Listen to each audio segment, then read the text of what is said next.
Today's guest is Mike Peditto, author of Yes, You're Being Judged, founder of Realistic Recruiting, leading voice in talent and recruitment. The culture interview, and I was like, hate it. We're going to replace it with something a little bit more on par with what we need. We built out what I called the values interview, which is where we sort of really talk through our values with candidates. Even if you do those things, you're creating great candidate experiences. And sometimes like the candidate experience is enough to make a decision for the candidate when it comes down to two great offers. With everything happening in the recruiting world right now, we are expendable to most companies, and we're seeing it happen. Think about it as like developing a pie or a comb-shaped skill set. Recruiting is a process first and a job title second. Like anybody can recruit. It just comes down to who's going to do it well. That's my whole podcast newsletter I started is about how hard recruiting actually is. We have to be showing the companies that we are trying to make the business run better, not just prove how good and important we are.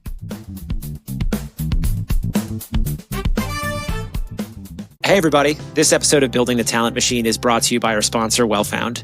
If you're a recruiter like me, you're probably always looking for a smarter, faster way to find startup-ready talent. Well, WellFound has you covered. It gives you instant access to a talent pool of 10 million plus startup-minded candidates from all around the globe. You can set up everything in just 10 minutes or less, from posting jobs to building your employer brand and managing applicants, with everything you need to kickstart your recruiting in one place. Need data? WellFound integrates seamlessly with your ATS and helps you stay organized without the chaos. And if you're ready to supercharge your sourcing, meet WellFound AI. Stop scrolling and start hiring. WellFound AI reviews hundreds of profiles each week. It reaches out using hyper-personalized templates, and when candidates respond, it manages the back and forth for you. All that's left is one click to approve, and your calendar fills up fast. So if you're ready to find, connect, and hire your team from pre-seed to IPO and build with the best startup talent out there, WellFound makes it happen. Check out wellfound.com and see how fast you can tap into the startup talent ecosystem. Now, let's go build a talent machine. What's up, everybody? Today's guest is Mike Peditto, author of Yes, You're Being Judged, a double #1 seller on Amazon. He is the founder of Realistic Recruiting, former director of talent at Teal. He's got more than 400,000 followers and 100 million views on socials. Mike's a leading voice in talent and recruitment. He's a homie, somebody I see on the conference circuits, and he's got a new newsletter and podcast coming. So what's up, Mike? Hi, I'm excited. I'm glad to be here. I'm looking at this video and I see I have a magic coloring book on the floor behind me, and I'm a big mess, and this is the real me. Everyone's getting it. Dude, anti-content is the new content. It's so true. Your authenticity is insane. Yeah. I was just filming a TikTok doing magic tricks, and I was using my kids' magic. Dad boy gang, we in this. And that's one of the reasons I respect you as a creator. You're a fellow dad as well and recruiter. You're also a hustler. You built the talent machine at Teal. For people who don't know or who may have missed it, what was Teal? Teal still is mostly known for being an AI resume writing tool. I was one of the originals doing it. And then a lot of other career tools, mock interviews and kind of career guidance and things like that. So one of these tools out there that is taking job descriptions, helping you customize your resume forward, and kind of keeping track of your applications while continuing to just pump out a ton of career. Awesome. And you were first people in talent hire employee 10 or something? I got in there a little later. It's funny because the numbers went up and down, but I was the first person on the people team. So I came in, I was consulting with them a couple years ago when I was just doing my own kind of part-time work for people. And I was consulting with them, and eventually it just became clear they needed someone full-time. So we set up this director of talent role and really helped them implement the whole process, bring in some new executives, everything. Yeah, dude, I think that's the way that really good recruiters and folks that are like you are doing things these days to land a role. I know a lot of recruiters got laid off. I navigated 3 RIFs, whether it was in-house or 1099. It's just at the end of the day, deliver value, know how to ship, manage your stakeholders well, and be an operator that can be strategic and tactical. So let's dive in. How did you build the talent machine 0 to 1 when you were on the outside and then when you were on the inside with Teal? It's funny with Teal because one of the things Teal had going for it was a really good reputation. When I got to Teal, there was a lot of great talent already, a lot of excited talent, but a lot of kind of raw talent and a lot of vibe hiring and things like that that's sort of gone on. And it works when you're a certain size. So some of the things that we immediately had to put in were what is our interview plan? What's it going to work? there was an interview step there called most companies have it, but the culture interview. And I was like, hate it. Getting rid of the culture interview. We're going to replace it with something a little bit more on par with what we need. And we built out what I called the values interview, which is where we sort of really talk through our values with candidates and ask them sort of, about times that they've gone through these things. And we continued finding new ways to experiment. That was the joy of a company that size. We experimented with things like sending out interview questions in advance. That interviewing at Teal wasn't a tough situation. We started implementing paid work trials to, get people, make sure we were really happy with the hires and that they were coming to the right spot. I mean, all these things that sort of like cut down on those like bad hires that get made really quickly when no one's running a show. Yeah, those are two things that get a lot of back and forth, like work trials and providing candidates with interview questions up front. I think both have their time and place, but it's all about what you said, experimentation, doing things differently. Even if you do those things, you're creating great candidate experiences. And sometimes like the candidate experience is enough to make a decision for the candidate when it comes down to two great offers, especially if you're an early stage startup. So props to you for doing that earlier than most. Yeah, I think for Teal, it was interesting because of the space we were in, right? Because it's career guides and helping people do better. And we wanted to be bigger than just job searching. We really wanted to be like a career platform. We had to put our money where our mouth was, right? We had to be a place people wanted to work, and that set up a good place to be and a good hiring process. And me going there after I had such a big social media following, I put this sort of immense pressure on myself, even just like, oh, I can't fuck this up, right? Like the last thing I need is somebody tagging me and be like, I interviewed with Mike Peditto at Teal and it was the worst interview ever. And then I got ghosted and this happened. It's just like, it would have gone against everything I talk about so much and who I say that I am. So I made sure that just like we were doing everything we could while still, the flip side to that is you still have to make sure you're doing best for Teal and for the company. Because the goal isn't just make candidates happy and give everyone a big smile and then like everyone's good. You do still have to build a company with the best successful people you can bring in. I'm an internet person. I know you're an internet person. Do you also think about things in memes where you're like, oh yeah, that thought just came to me as a meme? Yes, memes, GIFs, one-liners, quotes from movies. That's how everything works for me. Yeah, man, it's crazy. Okay, let's go back to how you do things as an operator. Then we'll talk about the social and the fun side of things. When it comes to stepping into a new TA role from scratch, like what's the first thing you do? First thing you have to do is observe how hiring and these planning and all these things are being done and keep judgment to yourself. And that's really hard for me, right? My book is called Yes, You're Being Judged. Like I'm a judgy person. I rub some feathers wrong at lots of places I've been, but at Teal specifically, if we're going to talk about it, where I came in and I was just like, oh, you think this is working? It's not. Like I came in a little too hot, trying to prove myself kind of quickly. And I knew better, but it happened anyway. And we quickly, Dave, the CEO over there, he's great. He's a straight shooter as well. And he was just like, hey, I want to let you know I didn't like how that call went. Like later we had another call. He's like, I was trying to tell you this stuff and you were just so quick. I was like, you're right. I felt bad too. Now let's redo this. So you have to go in with that mindset. You have to see what's happening. You have to get a feel for what do the people here think is working? What do they think isn't working? Because especially when you're like hire number one in a spot like that, executives are notoriously hard to get to change their mind on things, to see that maybe they're not doing things the right way.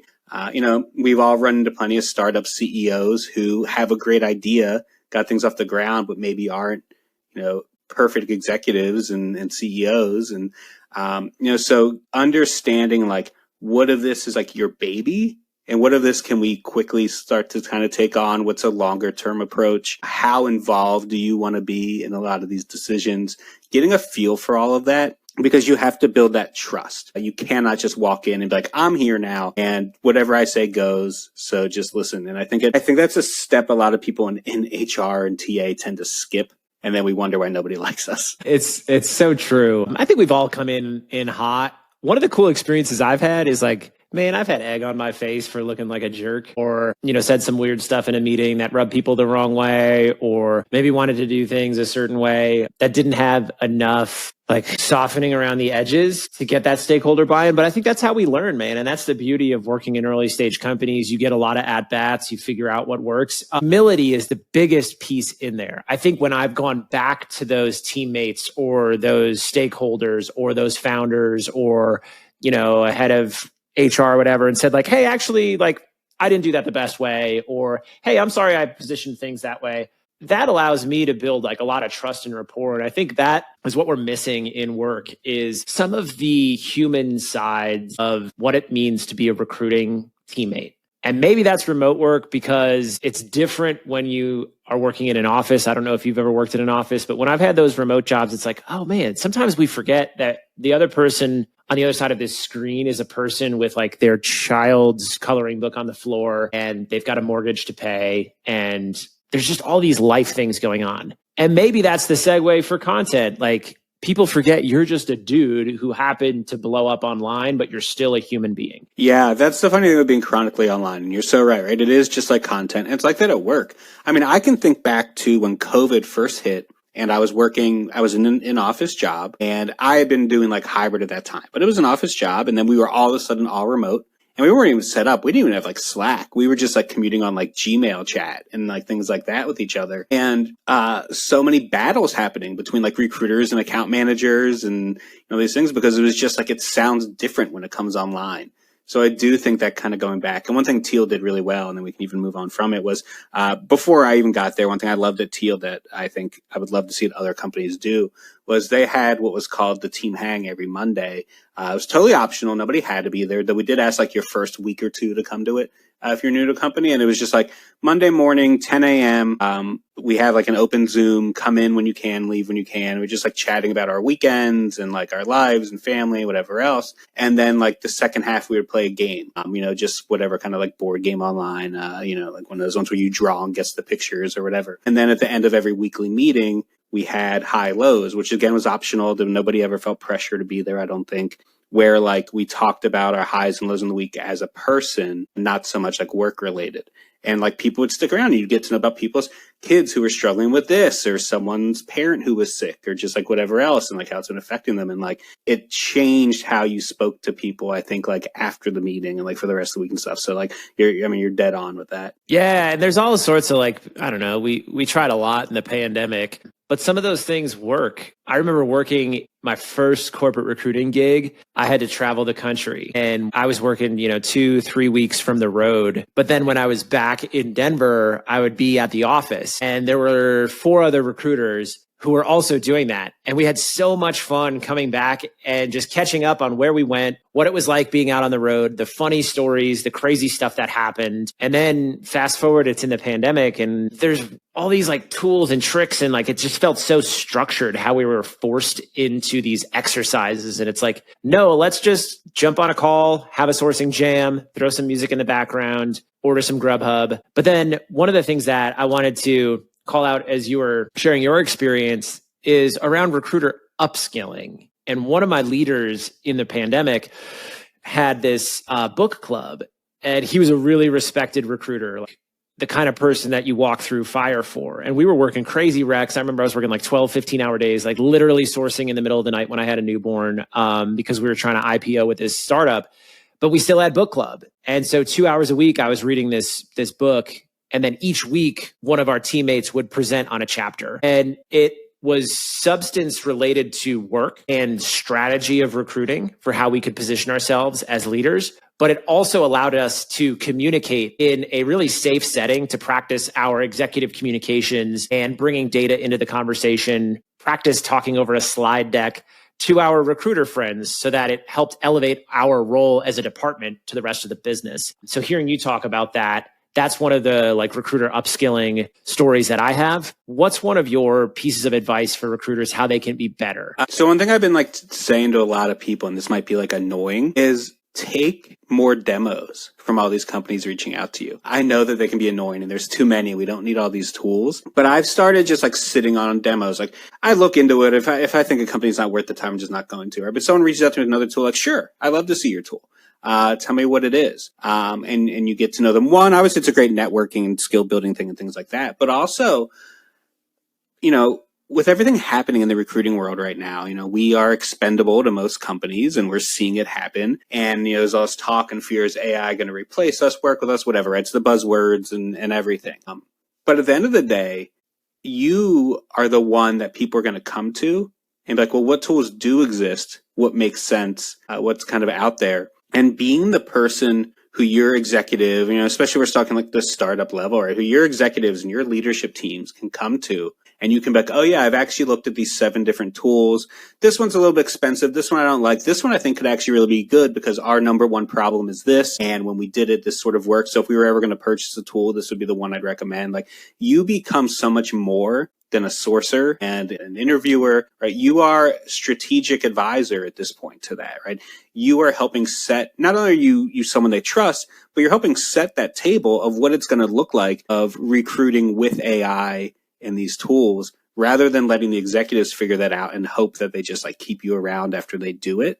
Be that go-to person there. And I've been asked by so many leaders at companies, what tools are good? What's out there? What should we do? Because they have no idea and they don't sit in on all the demos. All right. Know those answers. One of the hardest dynamics I see right now is exactly what you just said, Mike. There are executive level leaders who don't have an accurate finger on the pulse of where AI and technology actually is today. There's an assumption that because ChatGPT has been out for 2.5 years, the technology is more advanced than it currently is. And that's where we get into these fights online where it's like recruiters are back and forth and it's like, are we going to get replaced? Yes or no? Is end-to-end agentic AI recruiting here? No, and here's why. But then people will say it is because it's almost like a signal where they're keeping like a trade secret. And I literally saw a post popping off where people are like, oh, it's just trade secrets. Of course it exists right now. And it's like, no, it doesn't, for a lot of reasons. And if you talk to these vendors, if you look at the tools, if you workshop them, if you demo them, if you do trials and you actually implement them into your workflows, you'll see where recruiting breaks down. But there's still this misconception where, because the CHRO is in a meeting with the CEO and the CEO says, we're going to be an AI first company, the CHRO just punts that stress down to their team like, oh yeah, AI is out there, go figure it out. The engineering team is doing stuff, so of course it's going to work for recruiting. It just simply isn't the case. Yeah, you need to know what your problems are and solve them. Right, and that's how you move up. That's how you upskill. That's how you want to be seen as more than just the recruiter at the company that they can cut and save hours. Like, be more. Be someone who is helping make the business run better because you're researching and figuring out and learning these things. And I've been places where I've had the opportunities to do that, and I've consulted where they've needed that help with it. But it's going to become the next thing, right? And that is. The other plus to that is you don't become the person who seems reluctant to it, right? Because when we're looking at who's going to start to go first, a big part of it is going to be the ones who are just like, no, we don't need that. I got it. No, don't go find a new sourcing tool. Like, I like the way I source. You're going to be first to go if that's sort of the attitude. So you can lead that conversation and become an advisor that they trust, who does way more for them than just recruits. And that's how you keep yourself a little bit safer. 100%. Yeah, I think about it as like developing a pie or a comb-shaped skill set. If you can recruit, but can you, do systems? Can you do marketing? Do you have a following online that you can leverage through content? I think there are ways for recruiters to differentiate themselves, and recruiting is a process first and a job title second. Like, anybody can recruit. It just comes down to who's going to do it well. Yeah. And because we know how hard our job is. That's my whole podcast newsletter I started is about how hard recruiting actually is and nobody gets. But we can't just be sitting there saying that. We have to be showing the companies that we are trying to make the business run better, not just prove how good and important we are. Okay, let's talk about the newsletter and podcast. What's it called? When's it coming out? The newsletter and podcast is called Is This Still a Good Time? It's for recruiters hanging on by a thread. And God damn, that's a good name. I know. I love it. It's actually the name I wanted for my original podcast and got outvoted. I was like, fine, I'm going to use it again. The newsletter's been out for a few weeks, maybe 2 months. It's been every Tuesday. I actually missed yesterday Monday with the book release, and I was too busy. I had too much going on, and I didn't write it, and I think everyone will forgive me. But it's every Tuesday, and it's basically broken down into sections that it's called The Breakdown is the first section, where we talk about like something going on in the recruiting world, and it's also a joke about like us trying not to break down. Then we have a Recruited in the Wild section where I talk about just like something that has happened out there in the space, and we're making fun of it, usually some stupid post by some recruiter somewhere. And then a recruiting nightmare story where people submit anonymously their nightmare stories as recruiters. And then a section I call The Cope, where it's like the only thing close to a lesson. And it's just really like how we deal with it. And the goal is building a community. That the podcast is coming with the same name of talking to a recruiter through the same stuff. And I start every interview with, is this still a good time? And I end every interview with, how do you cope with all of this? And it's about sort of like all of us recruiters, especially where so many of us have become remote, like finding these ways and places to get together and build this community, just like you were talking about how you used to have when that existed, because like nobody really likes us. And even within our own company, and it's like up to us to sort of like keep pushing through. We keep showing up anyway. I love it. We are like the living, breathing scum of the corporate world. We are the scapegoats. But here's the reality. If we weren't the scapegoats, recruiting, there would be another department that would be the scapegoat. It would be somebody else. And so like that, I kind of wear with a badge of honor. Like this is not glamorous work. So it's like, I almost see us like we're doing our HRBP counterparts a favor. It's like, you want the stress and pressure that recruiting has? Hell no. There's nobody out there who hasn't been in like a small company as a recruiter before, who gets let go for whatever reason, layoffs and whatever, and then the company has to hire whoever is now running recruiting, a CEO or a director somewhere, whoever's doing it, the hiring manager, hasn't like reached out to and just like, oh, this sucks. Like, I'm like, yeah. It turns out that like it was kind of harder and not as glamorous as you thought it was, just like screening resumes and doing this work. So it is funny to kind of see that. But yeah, that's the podcast news. I'm excited. It's a new adventure for me. A chance for me, I think, I'm trying to get way more involved in just the recruiting world and talking and working with recruiters.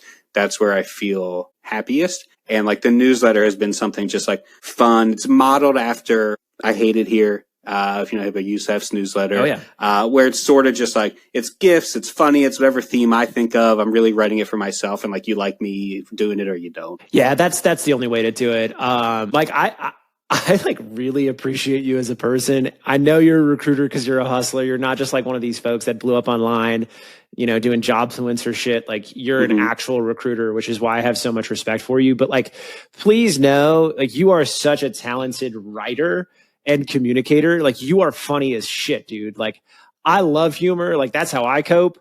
And when I see some of the stuff you come up with, it's like, I don't know how much you're into comedy, but like when you support somebody fully in a bit, that's how I feel about you 24/7. It's like the shit you're doing is so freaking good. I don't have social media and I don't have TikTok, but every once in a while I'll get like a video, somebody will send me something you've done, and you're just always going all in on something with so much irreverence. But because you've done this work at such a strategic level, like I know you could take a rec and work it and fill the role. You're not just out there like doing these funny workplace videos. And I think that's why you've gotten the attention of like Harvard Business Review, Forbes, Newsweek.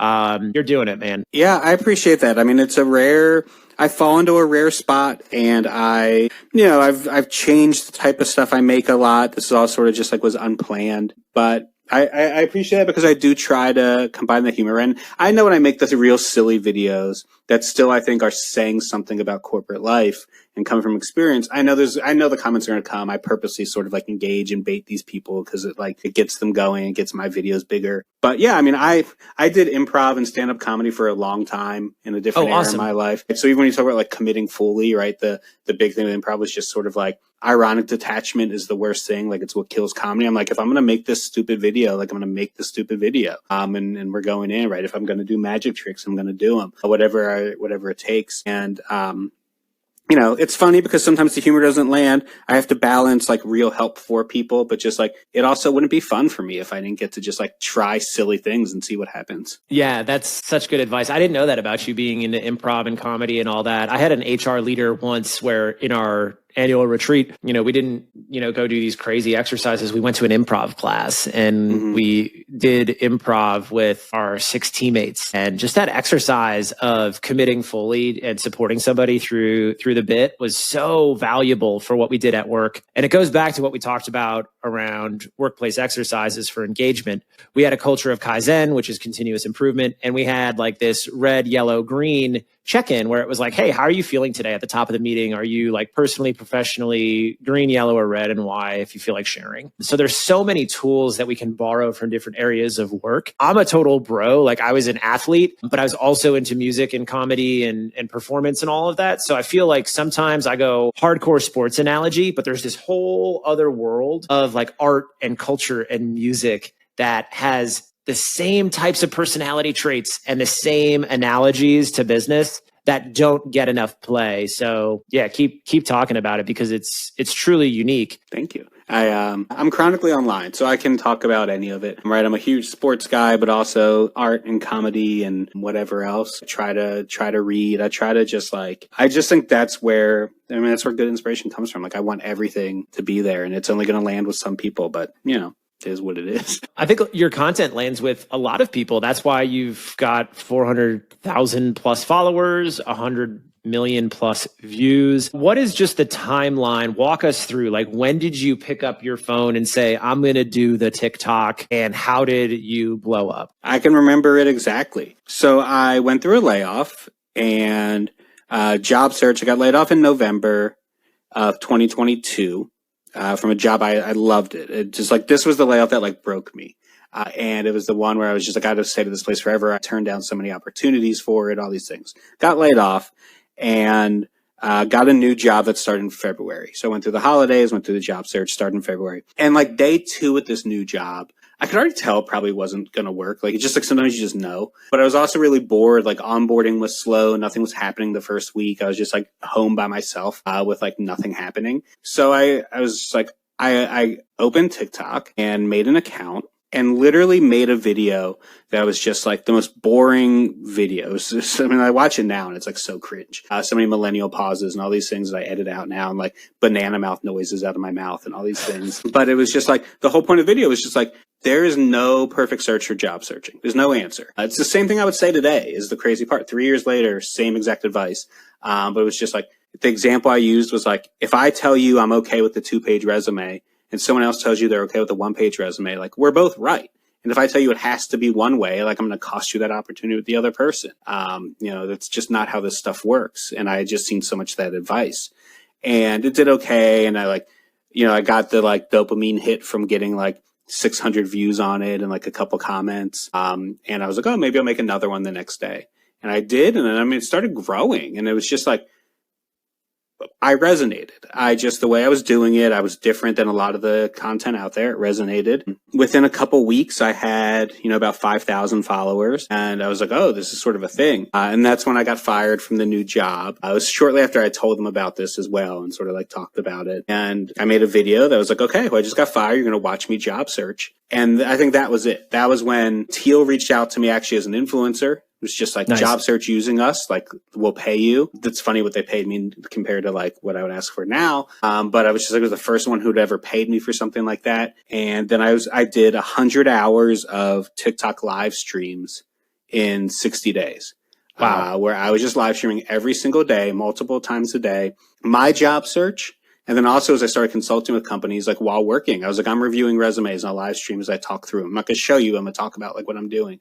It kept sticking and sticking and going, and it just blew up, and I just kept going with it. That's awesome. Yeah, I think I remember the first time I saw Teal, and it was you posting about it. Brianna Doe, I think, was posting about it. It takes courage to put yourself out there publicly. I think also as a millennial on a new platform, and I'm not a TikToker. So when people send me TikToks, I'm such a dork. I think they're hilarious. So when I see your stuff or Lorna's stuff, man, it kills me because I still have this appreciation for the platform and the channel, and knowing that on the other side of it, you had a great idea and you said, I'm going to execute this in 30 seconds online. But to do that publicly about your job search, but tell a story to then, okay, and now I'm going to use what I have gone through to give you information about your job search and how recruiters think. I think a lot of folks think recruiters and ATS are the boogeyman. We're out to get people. But the reality is like, you're literally just a dude working from home trying to pay some bills. Yeah. I had no plans on any of that. Like I made that video and I thought it would get like 2 views. You know, I think I was a 40-year-old dude who just like was getting on TikTok. There was nothing appealing about me to like do that. Like I had no intention, no thought. But when I felt it resonating, I kept doing it. And then all of a sudden, like what happened was like some bigger accounts started seeing me and like co-signing me. And like that was sort of like the big thing, right? And I always remember the people who did that. So Farrah Shargi was like one of the first people to do that. And you know, Dan Space and then Amy Lentz, who's Hack Your HR, and she's the head of HR Toms. Like I remember the night she like reposted a video of mine. It was like, this guy's good. Like I know this guy was. And I gained like 8,000 followers that night. You know, it was just sort of like, it just like happened so quickly that I figured it out as I went. And yeah, it became that like, it was always important to me to still be a practitioner while doing it. You and I talk about this all the time, right? I never want to become the person who 10 years from now is still talking about what recruiting in 2025 was like and giving that advice. You know, the back cover of my book says like, it's time for jobs advice from someone who hasn't sounded like they haven't sent a resume since 2009. It's just like, this all changes so quickly. And my content, the way I talk about it, I have people who like confront me, be like, well, you said this about an ATS system. Now you're saying this. I'm like, yeah. There's more AI involved now than there was 2 years ago when you asked me that question. And I'm not going to keep saying the same thing about it. Yeah. And I think that's the challenge with content. And we've always had content and influencers in the HR space because HR technology is such an emotional buy. The number one question I get in my DMs is like, besides how do you make money, is what ATS do you recommend? What is your AI sourcing stack? All of those things. And it's like, well, they're all just tools in the toolkit, arrows in the quiver. You got to have the data informing your process first to make a decision on anything you're going to buy. But you know this as well as I do. Like you go to a conference or you talk to HR people and they're like, they'll just buy whatever people tell them to buy. So when you think about like the state of influencers and like influencers 1.0, which we're not going to go through the list of names, but like now we're in like influencers like 2.0. And I think there's questions of like, how do you build community? How do you monetize? How do you value yourself? And at the end of the day, like a lot of folks doing content in recruiting, it's like, they're just a recruiter with a phone. They have no idea how to price this stuff. And for the last couple of years, I've been on a little bit of a mission behind the scenes and I've done a lot of market mapping. So here, I'm going to say it. You can tell me if I'm right or wrong. But like when I talk to creator agencies, when I talk to folks around this space, like if you're trying to price your content, if you're getting approached by an emerging vendor that wants you to post content, usually like 1% of your following is what you should charge. Anything less than that, like, is really not worth it. So that's my advice for anybody that's out there. Now, that probably has some wiggle room, especially if you're getting your foot started with brand deals. But yeah, I just think folks out there doing content are drastically underpricing themselves, especially compared to like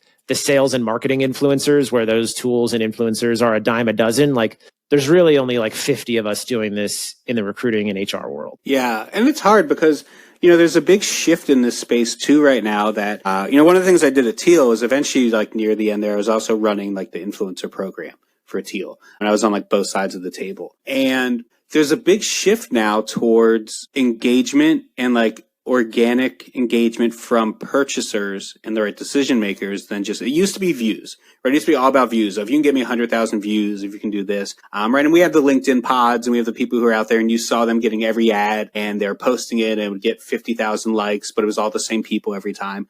And you don't really see a lot of ads from them anymore because people are just like, oh, those views aren't worth anything. I had someone who, I'm not going to name the company. It's not their fault. It's a company I really like. I reached out to their influencer program. I was like, I would love to do content. I love your software. I use it all the time. And they were just like, oh, that's great. We don't think your audience is primarily like the buyers and decision makers we need. So it doesn't make sense. And like, I was sort of offended, but I was just sort of like, okay, like that's the way decisions are being made now. Like they don't care I have 400,000 followers if only 100 people are going to see it that might buy their product. So I do think that like it's less follower now. So if you're getting in this space, you're trying to make content, right? It's just sort of like, how much can you curate the audience that a brand wants? And that's why we're seeing people with small followings getting a lot of brand deals because they just had that engagement. You know, like Brooke Sweeter is someone who on LinkedIn, she's not in the HR space at all, but like she's a content creator. She was like a developer who became a content creator. And she's young and she like makes like a lot of silly content about her cat and loving Chipotle and all this stuff. But she gets brand deals from those because like young people love her. So like these products are coming. But some ATS system isn't going to be like, yeah, let's use your following to do me an ad, right? So you just have to know the audience you're building and start pitching that to people. I think audience control is going to be the biggest missed boat for LinkedIn moving forward. The technology is just so lagging compared to other platforms that for every for every 20 new followers I get, I really only want 2 of those. But there's no platform way to manage your followers and manage your audience that is very user friendly. You can do it manually, and you can hire a freelancer off Upwork to then comb your followers and cull it out. But that's just a lot of wasted effort. So I think audience control is the biggest trend that we're going to see in B2B creator content. And then the other side of that too is you mentioned the breadth of audience. There's no real way to capture lightning in a bottle the way maybe you and some other folks did on TikTok when it was an emerging platform. I think you, Joel, Lorna, y'all did it right. In the same way that I think Elizabeth Morgan at Amazon got LinkedIn really right 6 years ago. So it's right place, right time, moving quickly with action. But at the end of the day, 4,000 of the right impressions can be more valuable than 40,000 impressions on a post. Yeah. Even me, I'm in a weird spot where my following is made up of probably half job seekers, because that's how I started making content, and half on the HR and TA side. And I'm trying to lean more into that HR and TA side, and that's where the newsletter and the podcast, and that's where I want to be talking to all these brands and where that comes in. But then that's hard because what's that do for the job seekers? But you're right. One thing I wish, I searched for this so much. I actually try to build it in Lovable, and you can't, because you need different API access that you can get. But if anyone out there is better and smarter than me at this stuff, create something that allows you to look at your followers on social media, LinkedIn, TikTok, Instagram, see who has engaged the least, who never engages, and be able to pull that list. Because I have 175,000 TikTok followers. I bet you I could pull 75,000 out right now and see zero difference in my engagement on anything and in my views. And it would actually be better for me, because then my engagement rates would be higher. Same with LinkedIn. Of my 73,000 followers, how many are really good followers of mine? 10,000? I would love to just as much as I would hate seeing that number drop down, I would love to just have wow, 80% of the people who follow this guy engage with him regularly. Yeah, that's fascinating. This campaign manager at a creator platform sent me a screenshot the other day because they're trying to hire me for some brand deal. And they were oh, you have an 87% engagement rate or whatever, or match for this market. And it's yeah, cool. But the reality is I've been on LinkedIn since we got the news feed in late 2014, building community, building relationships, building brands behind the scenes. I forget all the time that LinkedIn has brand pages, despite the fact that I've been building them and running them for 10 years. And now when I look at my followers, I'm just in analytics now, and I keep thinking well, you can't put a genie back in the bottle. So when I'm up 75% followers year over year, it's whoa, this is crazy. My goal is not to have 200,000 followers. I want to be sitting right at 30 or 40,000 of the right followers that are aligned with my current demographics, which are mostly senior folks, mostly folks in software development, in small seed to Series C companies, founders, director plus in the US that are bent towards software engineering and SaaS and marketing. I have this weird niche following of a ton of creative folks. It's what can you do with that? Oh, cool. I'll build a challenger agency for placing creatives and design folks into early stage companies. But if those demographics skew in a different direction, then everything I'm building is kind of screwed. Yeah, that's what's hard with me, and a lot of the content I've made too is just my super viral content. That's where I'm going viral, right? It's just it doesn't really build what you want. And my followers are all over the place with it because of stuff like that. And it's a shame because I fall victim to it, because the content that I need to make for the audience I want to grow is different than the content that performs best. And it's a hard balance for creators, especially someone like me that spent so many years just with that dopamine hit of just growing follower counts, getting tons of views, getting the press coverage for it, all that stuff. Now, when I want to really focus it, it's almost impossible for me to. So that's sort of the little bubble that I'm trapped in. But like I said, if there was a tool that came out that was just we'll take away 50,000 followers who just don't do anything for you right now, I would 100% invest in that tool. I could not build it myself, but if someone out there can, let me know. What's an unsexy truth of being like famous content creator online and being HR famous? An unsexy truth of being HR famous is that's not famous and nobody cares. I think an unsexy truth of it is like it becomes impossible. It's really hard to enjoy regular life when you've built so much of your life around making content. And that sounds stupid. And right, you can make content that says like, oh, I put my phone away and I do all this stuff, but like we know you really don't. And it's hard. Like I go to the coffee shop by myself and I'm thinking, what content can I make here? Like I took my kids to the Wisconsin Dells a couple weeks ago, which if you're not from the Midwest, it's like the water park capital of the world. It's like the best place. Everything's just a giant water park resort. I took my kids there and like I had to get like the thing to put my phone in. I was like, oh, how do I make content of like going down the water slide and like doing all this stuff? Cause like it'll be a cool video. I go to Great America, like Six Flags, and I ride the roller coaster. I have my Ray-Ban Metas on and I make sure I get in like the front row and I record like the front row and like, yeah, that makes some cool footage, but sort of just like give it a fucking rest. And like, I can't, I'm just like, who knows where this B footage will ever come in for me. You know what I like in this too? I experience that the same. And I have a exponentially smaller following than you. I actually make a lot of TikTok style videos and send them to my friends that are just me doing comedy bits. And I have a series that I do called Influencer-ish, where I like make fake influencer videos of like literally just me in the apartment. I send it to 20 of my friends to make them laugh. And they're always telling me like, dude, you've got to do this on TikTok. And I don't know, I just like don't have bandwidth for one more platform in my mind, but I still enjoy connecting with people in that way. And as a kid, I grew up like BMXing, like street riding, skateboarding, all of that stuff. And you see the physical landscape when you do those activities of like, can I turn that into a feature? Can I do a trick off that? And if you think about that as a kid, like I know 40-year-old dudes now who grew up BMXing and they're like, yeah, I still think like I see a hill or I see a ledge and I'm like, oh, I wonder if I could slide. And that's the same way people are thinking about content is even if you do lock your phone in the glove box and go to that happy hour or go spend time with your kids, it's like, there's no off switch of it. And it's such a curse. But what I find is the therapy in it is, can I make one person laugh? Like I'm literally at this point willing to embarrass myself publicly or have the wrong take or have an industry leader be like, dude, you're a snot-nosed punk. You got that so wrong. But if it makes like one person online that I know laugh, I try to write and create for an audience of one. Yeah. And not all of my content is like goober stuff. I would say like 10% of my content is me just being funny or like my personality. But when I inject that stuff and I see 10 of my friends that I've met in the recruiting world from showing up in this community, like people I've met online, that is so freaking fulfilling because I know I impacted their day in one positive way, even if it's just a laugh emoji. Yeah. Yeah. I try and think of, I don't do content of one or an audience of one. I know a lot of people do that, but I've like set people in my mind on each platform that in my head, I'm making the content for them. People, like real people who I'm just like, they engage with me the most. They comment, they like my stuff. They're my core audience also.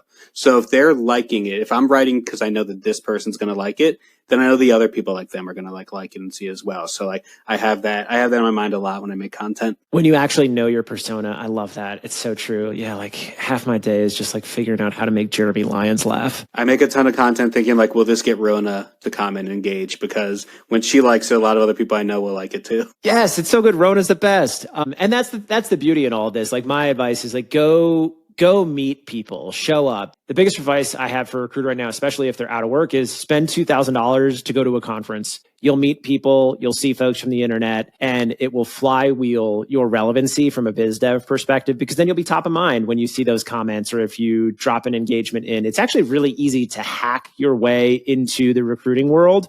You just have to be persistent and have some people skills. I've publicly prospected a lot of folks and the rewards are tenfold, and I just can't wait to pay that forward to the next generation of recruiters. Yeah. Yeah. That's where I'm trying to move towards now.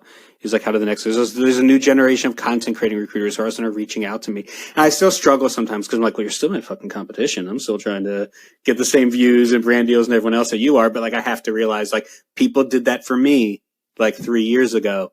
So it's sort of shitty if I'm not doing it back. So I think that's the next like step for me is like, how do I like help other content creators start to stand out too? Yeah, that's why I give away the toolkit. I tell anybody like one-on-one, like what like I've done for brand deals. That's why I give away like the trick that a guy from an influencer platform told me about that 1% rule to get you the number that you really want in order to produce the content. And also trying new things. Like I've been doing these day in the life videos that, cost energy and money to produce, but they're really quality pieces of work that I'm proud of. And I've got a guy that I work with, and it's like a passion for him. I get to pay him to do the edits. He's making a living. So I think at the end of the day, it's just like, what are you doing for the space? What are you doing for the community? And people have put me on. It's funny, you mentioned vibe hiring earlier. I'm going out to Michigan recruiters to give a talk on vibe hiring 2.0, which is Tim Sackett's conference. And we're going to break down like traditional vibe hiring and what it means in the evolution of agentic AI and like open text, natural language processing, and just like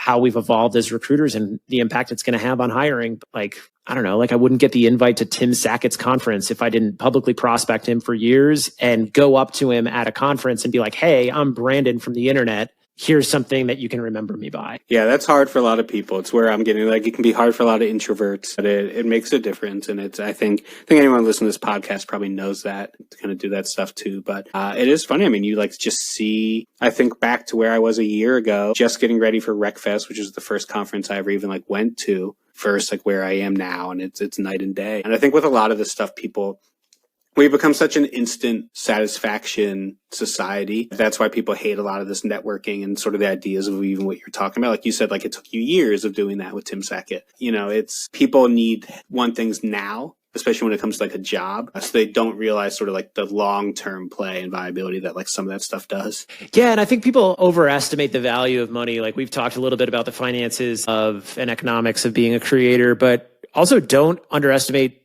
doing stuff for free. Like sometimes you just got to do stuff for free and pick and choose the value of it. And that's like basically why marketing exists as a tax write-off for companies. But like sometimes the most enjoyable things I've done, including content, are things that I've done for free and they're the most impactful. And for example, you mentioned RecFest. Like I do, man on the street interviews for Jamie Leonard and the crew because like, I don't know, 3 years ago when I learned about RecFest and I heard they were coming to the US, it looked and sounded cool. Why? Because when I was 20 years old, I was going to like EDM festivals and this thing didn't look like an HR conference that I couldn't afford. So I just connected with them. And then they asked me one day, they're like, yo, do you want to do these interviews for us? And then I've got this like great body of work and I got to interview all these like famous people in the recruiting world. And now they're in my texts and I get invites to do other things. But people hit me up all the time. They're like, yo, how much did you charge RecFest to do that? And it's like zero because like I felt like doing it. Yeah. Yeah, I've done a ton of free stuff this past year.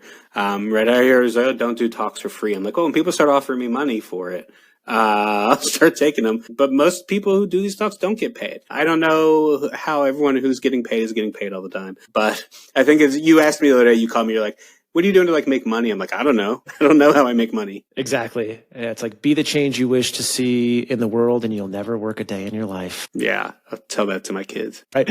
tell that to the creator agencies. Exposure doesn't pay my bills. Yeah. I still get ridiculous messages like, oh, will you do this for $30? I'm like, what? Hell no. Yeah. No, thank you. Mike, man, you're like one of the heroes in this space right now. Thanks for talking shop. This has been very casual for me, which is exactly what I wanted to do. But like plug your book, what's it all about, and how do people stay in touch with you? Sure. So the book is Yes, You Are Being Judged. This is a collector's item. Yours will have a white title if you purchase it after this and have proper capitalization on it. But it's a book for job seekers mostly. But, I say it's really for anyone in the TA space as well, because a lot of people have asked me like, well, what would you say to like a recruiter or someone in HR reading that book? I'd say like, this book is full of real stories. My stories, people I've worked with, my own job searching, my own time in hiring rooms, all these things. It's very different than a lot of job hunting books. If you read this book and you work in TA space and you find yourself like nodding along, you need to pause for a second, right? Because a lot of these things are like, here's what's actually happening behind closed doors and what to do about it. And if this stuff's happening behind your closed doors, maybe you don't want it to be happening anymore. So I think it'd be really beneficial in that space. But it really is, it's job searching and what it's like in 2024, 2025 market. And, it's full of real examples to use. It's also full of sort of these like, what I call sidebar sections where I sort of step out of the role of author and just be like a person again. I'm like, look, I know right now you're thinking like this sucks. and we shouldn't have to do this, and here's what it is, but here's why we do. And then I dive back into the book and these little like hot take sections and snarky do's and don'ts throughout. And, it's gone number 1 on 2 charts. I'm hoping to hit a 3rd soon, but we'll see. And the response has been great. And I think it's worth checking out. Right now, it's only on Amazon, but maybe it'll be other places soon. As for me, find me on LinkedIn, Mike Peditto, or TikTok, Instagram, Realistic Recruiting, or so my website, mikepeditto.com. I do this thing when I think about like my internet friends where I'll just be like making coffee around the house and I'll try to like come up with like little rap hooks about people's last names. Yours is just one of them that comes to mind all the time. I'm like, Mike Peditto, man, that's neato. And I'm not a rapper. And so this is just my way of saying, I think about you, aspire to see more creators that are like you. And I really appreciate everything you're doing, man. I can't wait to get a copy of the book. I'll see you on the circuit. Are you doing RecFest this year? Are you doing HR Tech? Where will you be like physically so people can get your autograph? I will be at all. I'll be at RecFest or at HR Tech. I have a influencer pass for HR Tech, so I'll be all over making content and doing things there. I'm also speaking on a panel at HR Tech, so excited for that one. Are you doing the one with Lorna? Yeah. With William Tincup and Lorna and Victoria from TikTok to the ATS, it's called. And I'll be at RecFest, so I'm not speaking, but I'll just be there. I'll be recording some podcasts in the Purple Acorn booth while I'm there. And then shout out to Evan White. Shout out to Evan White and Purple Acorn. Purple Acorn Press is who published the book and has helped so much to get this going. And it's written in squirrel blood. They sent me Purple Acorn tattoos. Mine's coming off. My kids and I were playing Team Acorn where we were superhero squirrels and kept stopping my wife since we all got these tattoos. Yeah. And then I'll be speaking at TA Week in San Diego in February. Oh, right on. Yeah, shout out to the team. Love TA Week. HR Tech, it'll be great. I'll see you in Vegas. I'm rolling with Ryan and William. We got some stuff planned. And RecFest will be a hoot as well. I've got a dinner at RecFest, which you'll get the invite to. It's going to be the night of the 14th. I'm doing some content for a couple of different companies, a couple of talks at RecFest as well. HR Tech is going to be fun though.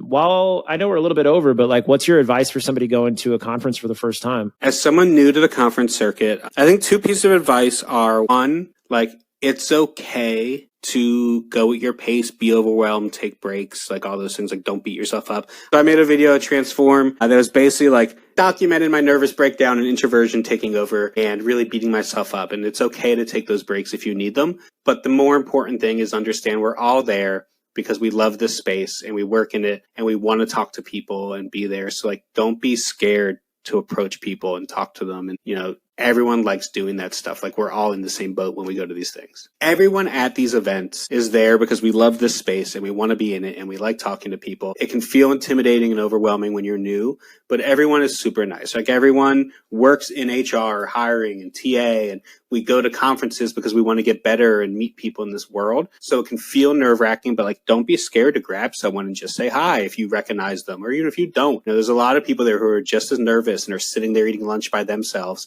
and like wish someone else would just like say hi to them. So it's okay to do that stuff, but it's also okay to be nervous and get a little intimidated by it. My advice as a content creator too is just go and have fun, and you don't have to film the entire time. Like if you're trying to create moments, have some themes, have some ideas of folks you want to talk to. But I think folks getting their toes wet in the content and the creator space around our industry is just like, go test out some equipment. It doesn't have to be perfect. And usually like a few hours of rolling is like months worth of content. So have fun with it and don't feel pressured that you've got to like fill your entire day with conference events and attending all of the speakers. I think pacing yourself at a conference is huge, even for a crazy extrovert like me, because I go hard in the paint at conferences, early, up late, and it's okay to like take a breather. You're not going to miss anything. Yeah. Take some time to see things, to like see the talks. I think sometimes people skip like all the talks and they go there and they just sort of do all the other stuff. But like there's, some of them are the same things you might always hear, but some of them are also like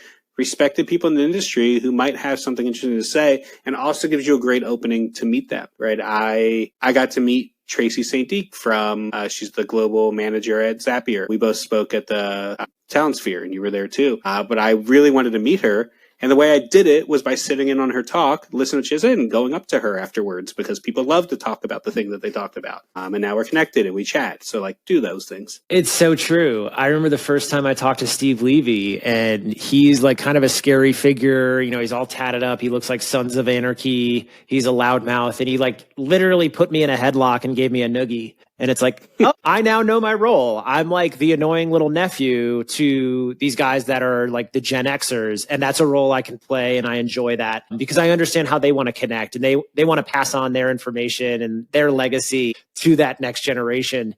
It's just funny that like the next generation of recruiting is a bunch of 40-year-olds with TikToks or Instagram or LinkedIn and DGI pros. But you mentioned a good piece there, and it's go to the content. You know, Jerry Crispin received a Lifetime Achievement Award at Unleash. And I meet people in the recruiting space who show up, and sometimes they have followings online and they don't know who Jerry Crispin is. And to me, that's a problem because we need to learn. And despite being loudmouths and having followings, like I've got 2 ears and 1 mouth. And the whole reason I'm doing this is to just uplift and upskill the industry and hopefully have a body of work to pass on. Agreed. Mike, thanks so much for coming on the show. I'll see you out there in Vegas. All right. I will talk to you soon. Nice to see you. Thanks for having me on.